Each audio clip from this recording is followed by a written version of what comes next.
Assalamualaikum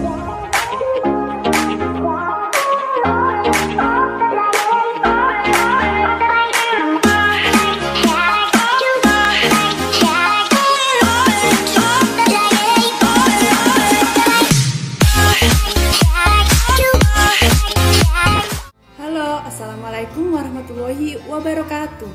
Bagaimana kabarnya? Semoga semuanya dalam keadaan sehat ya. Tetap patuhi protokol kesehatan dan selalu semangat dalam mencari ilmu. Sebelumnya, perkenalkan, nama saya Amalia Ayu Kustianingrum, mahasiswa Pendidikan Biologi Angkatan 2018, Fakultas Keguruan dan Ilmu Pendidikan Universitas Jember.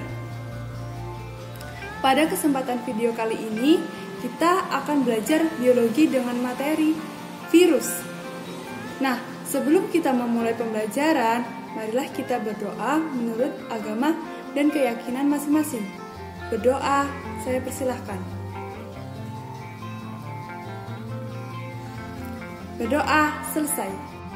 Tujuan pembelajaran kali ini yakni yang pertama, siswa mampu menjelaskan sejarah dari virus. Yang kedua, siswa mampu membedakan struktur dan klasifikasi dari masing-masing virus. Hacim! Sakit flu gini, gak enak untuk makan, badan panas, jadi lemes, bersin-bersin lagi. Yang paling gak enak itu, kita tidak bisa pergi bekerja, pergi ke sekolah, atau paling parah nih, dicap sebagai penyebar penyakit. Bahkan, kita dicap sebagai penyebar virus. Tapi saya tidak takut dicap sebagai penyebar virus. Karena apa? Karena saya ingin tahu apa sih virus itu. Nah, kali ini kita akan belajar mengenai sejarah virus.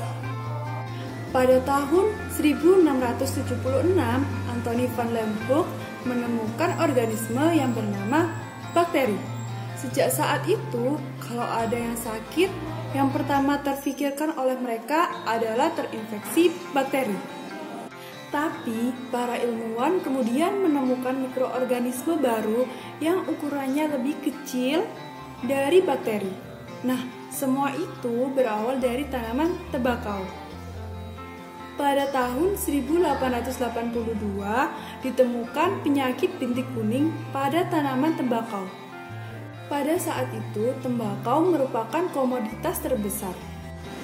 Kemudian, Adolf Meyer, ilmuwan asal Jerman, menemukan penyakit ini dan mengatakan penyakit ini dapat menular. Hipotesis pertamanya yang dikemukakan oleh Adolf Meyer, yakni adanya mikroorganisme kecil, yakni adanya bakteri pada tembakau tersebut. Percobaan Adolf Meyer pada penelitian virus yakni daun tembakau yang sakit diekstraksi kemudian disemprotkan kepada tanaman tembakau yang sehat. Lalu tanaman tembakau yang sehat akan menjadi sakit. Nah, 10 tahun sesudahnya, yakni pada tahun 1892, botani asal Rusia Dmitri Ivanovsky meneruskan penelitian dari Adolf Meyer.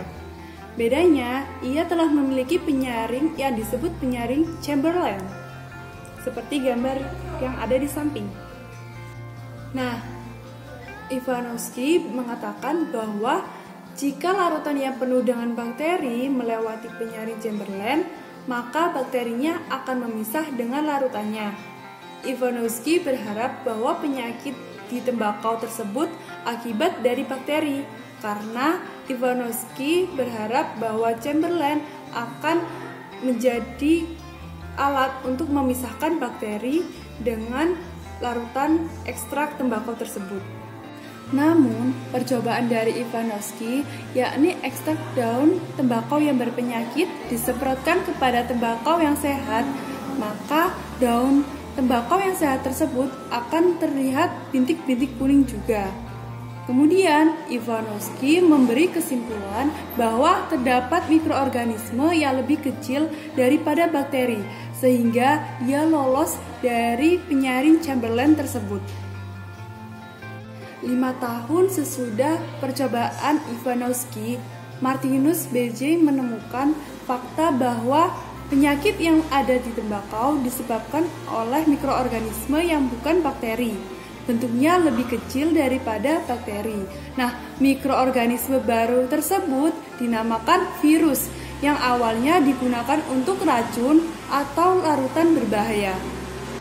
Nah, sekarang kita akan membahas apa sih virus itu. Nah, virus merupakan partikel yang bersifat parasit obligat pada sel makhluk hidup.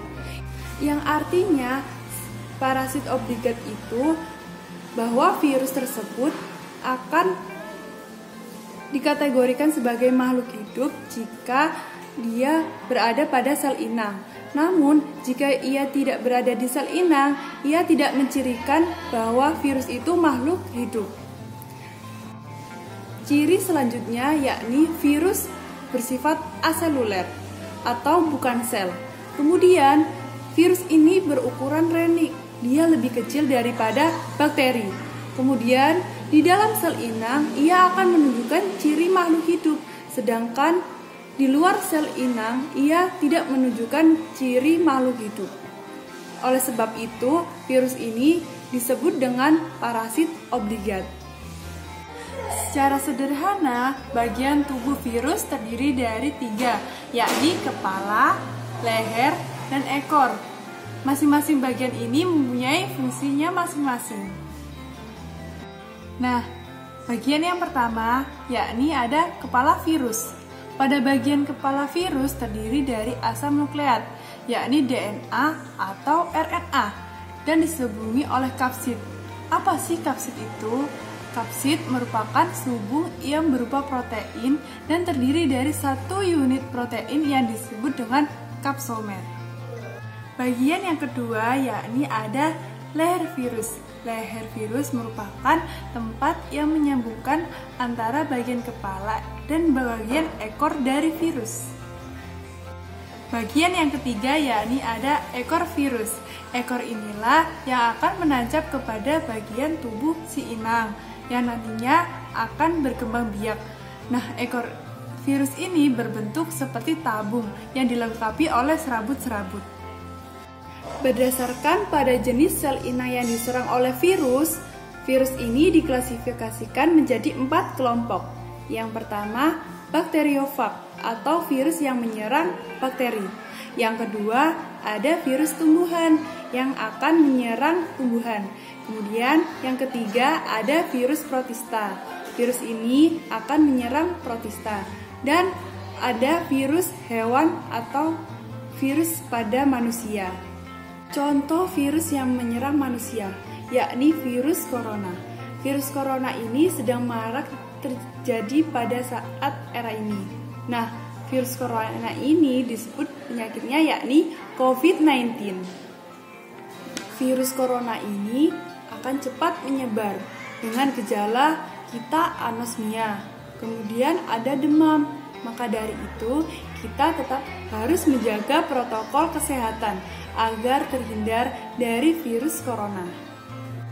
Nah, sekian video pembelajaran kali ini. Semoga dapat menjadi manfaat bagi kalian dalam memahami pembelajaran biologi materi virus. Ingat, tetap jaga kesehatan dan terus semangat ya.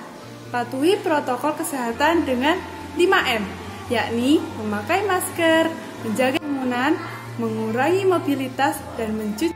Kemudian, sampai jumpa di video selanjutnya ya. Terima kasih. Wassalamualaikum warahmatullahi wabarakatuh. Bye. Jangan lupa untuk share, komen, like, dan subscribe pada channel ini.